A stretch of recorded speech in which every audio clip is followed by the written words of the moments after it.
Kira hurriedly stopped her. Don't say anything. Don't go against your professional ethics. Holly paused. Trossa cough. Then she coughed to cover up her embarrassment. Actually, it was okay to tell you about the recording. It had nothing to do with the case. I was just... She fell silent before finally admitting it. I just wanted to make things difficult for you. Kira didn't know what to say. She rubbed her brow in resignation. Well, then tell me. Holly looked embarrassed. Her face was still serious as she spoke. The last words were, Dear niece, Connor knows the secret too.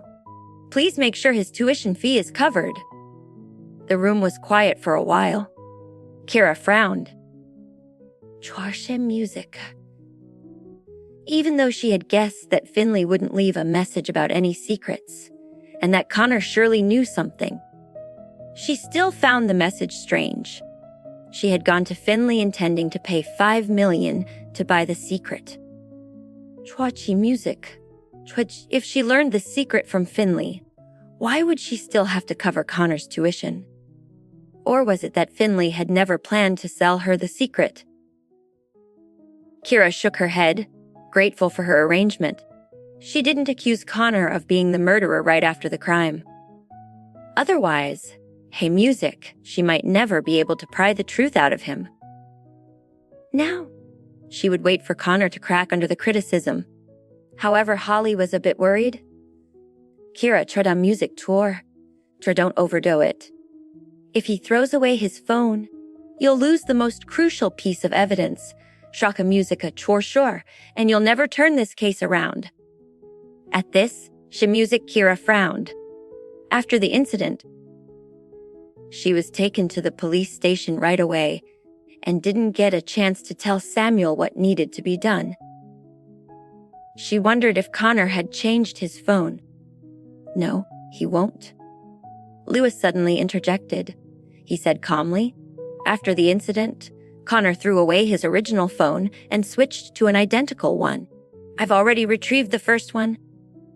A spark flickered in Kira's eyes, and she smiled. Impressive, Mr. Horton. Since taking over the company, Lewis had heard countless compliments, but the straightforward praise from Kira made his cheeks slightly flushed. He smiled slightly. You flatter me, Ms. Olson. Holly looked from one to the other and suddenly said, You two are married, yet you call each other Mr. Horton and Ms. Olson. I first thought you weren't acquainted, but you actually seem to understand each other so well. Is this your form of displaying affection? Once again, the room fell quiet all of a sudden. Kira looked away from Lewis and seemed to be blushing. She felt fine when others addressed her as Ms. Olson, but Lewis's deep voice was like a feather lightly teasing her heart, bringing a tingling sensation. She didn't notice Lewis's ears turning red. Meanwhile, Connor had no idea what was coming for him as he made a cup of tea. Shortly after leaving the hospital, he returned to his college campus and had a snack before talking to his roommates. He happily repaid them the $20,000 cash he borrowed.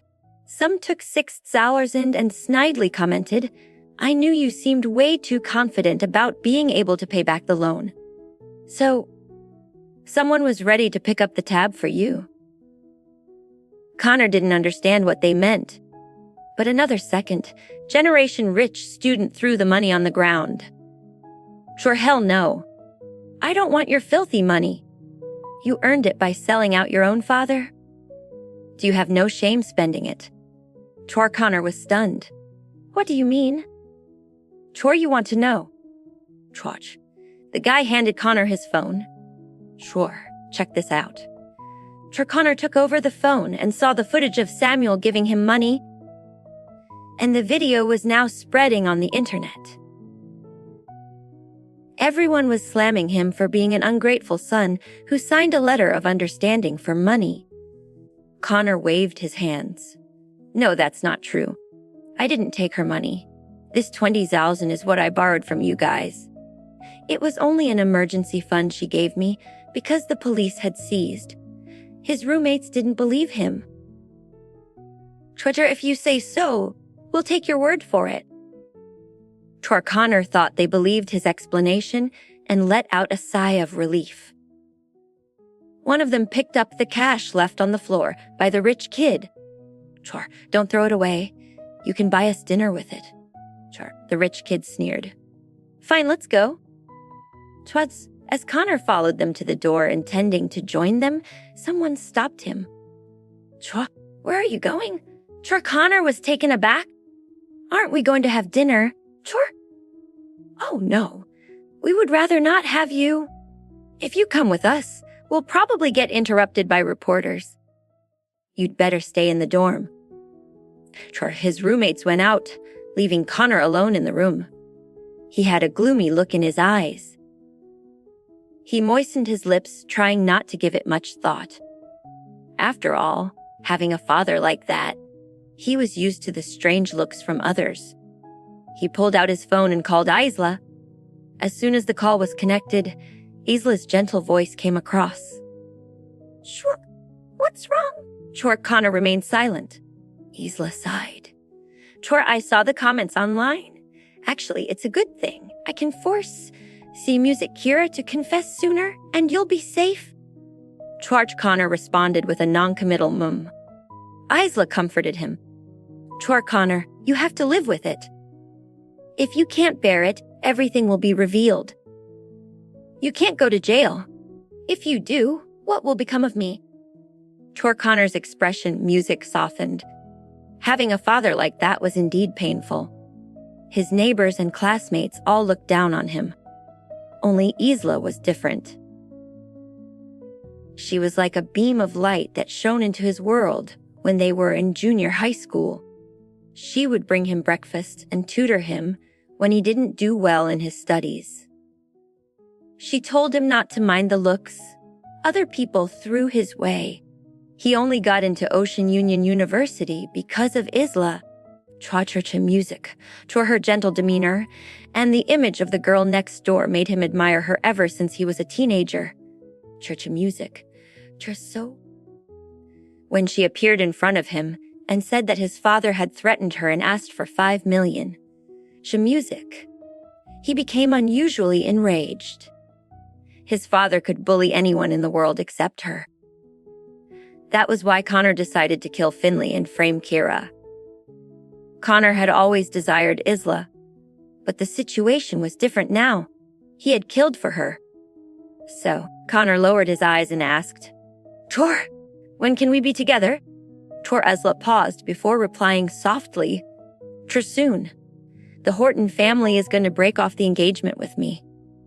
Once that happens, my parents should be able to accept you. Really? Connor's eyes lit up. Can you come to see me now? I miss you, Isla said. Connor, I'm busy. What could be more important than me? Connor looked around his empty room, his eyes music becoming darker. Isla, just before my father died, he told me your secret.